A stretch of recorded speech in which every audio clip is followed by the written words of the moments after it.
Singling test 1 2 singling test 1 2 singling test 1 2. Hello, we are from the Digital Literacy Center at the University of British Columbia. Today we will be presenting to you our paper called The Sound of Our Words, Singling, a Textual Sonification Software. At the Digital Literacy Center, we've been looking at different ways of doing textual analysis, both with visualization and sonification. In our explorations, we discovered there's quite a large gap in the sonification of texts, especially sonification which allows one to listen for both the form and content of words, which we refer to as the lexicogrammatical properties of language. That is, the lexicon as the meanings of the words and the grammatical forms in which they are expressed. So when we get into exploring this different capacity of our analytic processes using our ears, we retain the linearity of text through the sonification practice. To do this, we've developed a software which allows us to read by listening, which is a process that we call literacoustics. Literacoustics is the ability to listen to texts for both their form and content by setting parameters that the user determines. So now we'll tell you a little bit about that kind of software that we've been developing. We first started our exploration of sonifying text with TextSound1, a small program we found on GitHub. TextSound1 is built with JFugue, an open source programming library that allows users to turn characters into sound, affording a wide range of sonic properties and transformations. However, a TextSound1 only allows us to listen to words at the level of the letter. It failed to properly explore the full capabilities of sonifying text. So, based on our goals, we aim to integrate the sonic possibilities within JFugue to a wider range of linguistic features. To achieve this, we relied on WordNet, a popular linguistic database created by Princeton University Cognitive Science Laboratory. WordNet has over 155,000 words, organized into nouns, verbs, adjectives, and adverbs. But more importantly for us, WordNet offers metadata related to each word, such as the grouping of words with set of synonyms. So we added WordNet as our linguistic ontology and set to adjust it to fit our purposes. Such adjustments included the addition of categories of words, such as prepositions, articles, and pronouns, to name just a few. With this structure, WordNet allows us to listen to textual metadata at the level of the word and lexicogrammatical categories. So, combining the affordances of WordNet and the sonic possibilities of JFugue, we created Singling. Singling is a software that affords the creation and manipulation of auditory representation of a text lexicogrammatical properties. We envision Singling as both a creative venue for those who aim to explore textual sonification as an artistic possibility, and as an analytical venue, where researchers can study textual properties from both a linguistic and visual perspective.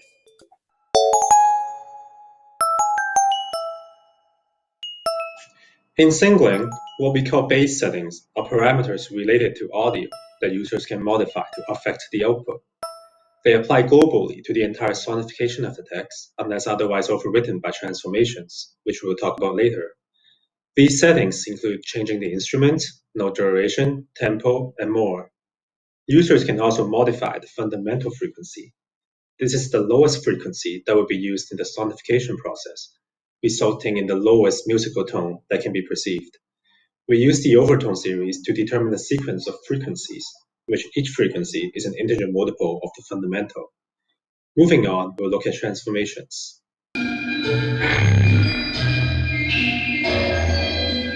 On the right side of the interface, users can further complexify their sonifications of textual data by selecting specific triggers that lead to specific transformations in the output.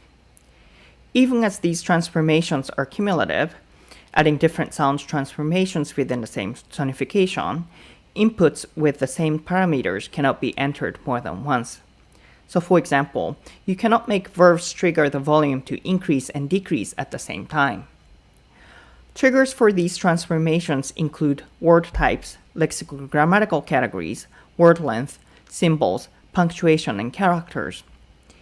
Each transformation is determined by either a set of value or an increment in a range of sonic features, such as tempo, attack, decay, instrument, pan, and pitch bend, to name a few.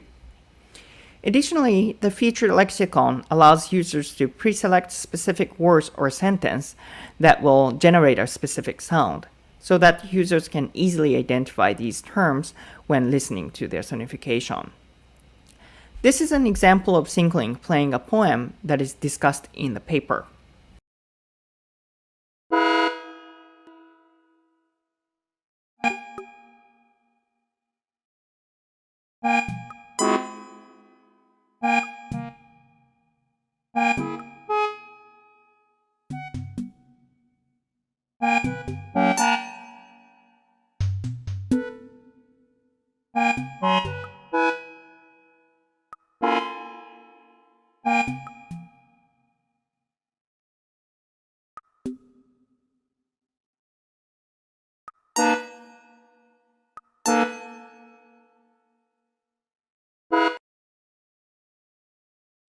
Singling as a musical platform has many artistic applications, some of which we've explored in the Digital Literacy Center.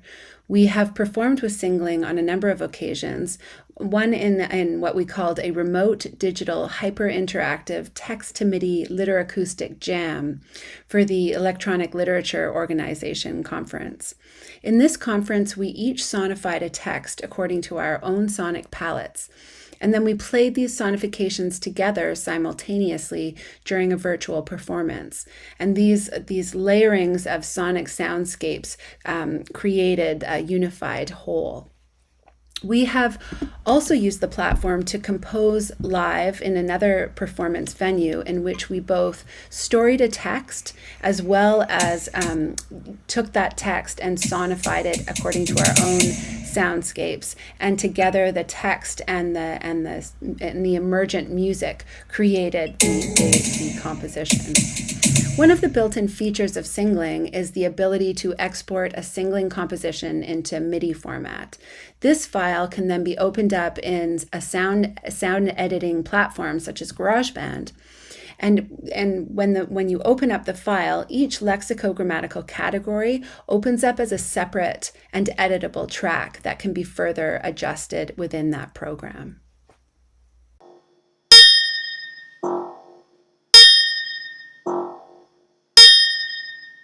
Moving forward, we hope to integrate natural language processing into the text-to-audio pipeline. In fact, we have implemented Stanford's core NLP library in the latest version of the software. We use it to parse and tokenize users' input before querying WordNet for metadata.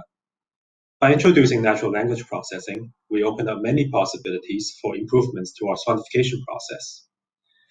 For example, one function that integrates well with our software is part-of-speech tagging. This is marking words in the text as corresponding to a particular part of speech, like noun, verb, adjectives, etc., based on its definition and context. This really helps to contextualize the words in text, which in turn results in more precise sonification of lexical grammar. We are also in the early process of translating our software to a web-based architecture. We've begun work on investigating our options in terms of technologies to use. The goal of this migration is to help improve accessibility to the software and also to improve the user experience when using it. We hope that you enjoyed this introduction to the literoacoustic software. We are looking forward to the discussion and the Q&A.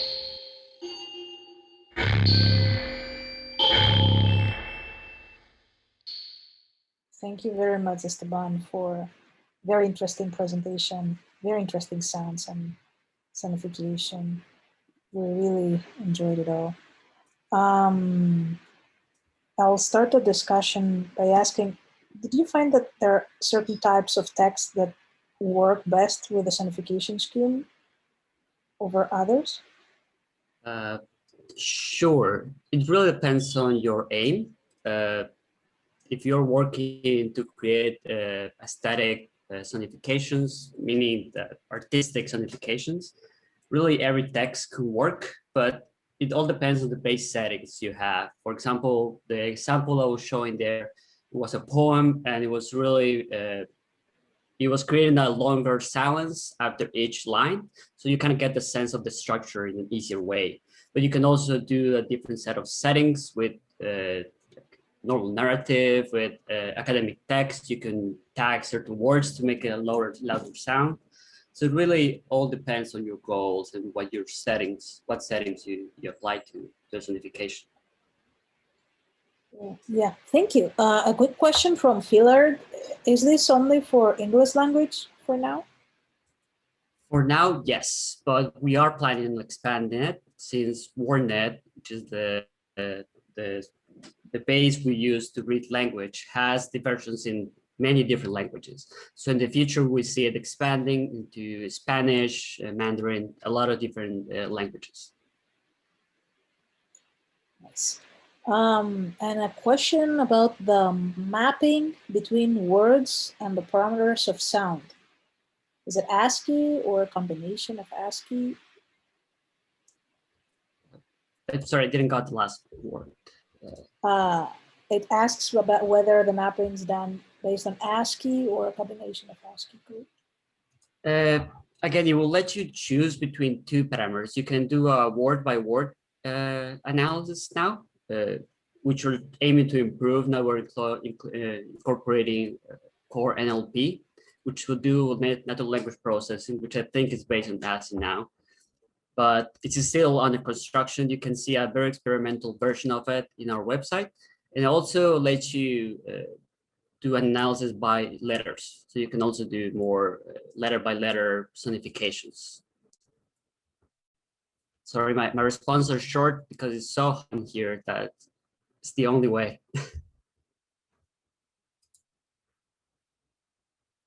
We hear you, that's fine. And one more question. Milena mentions she would love to know more about the choice of sounds and the mappings for the sonification. Right.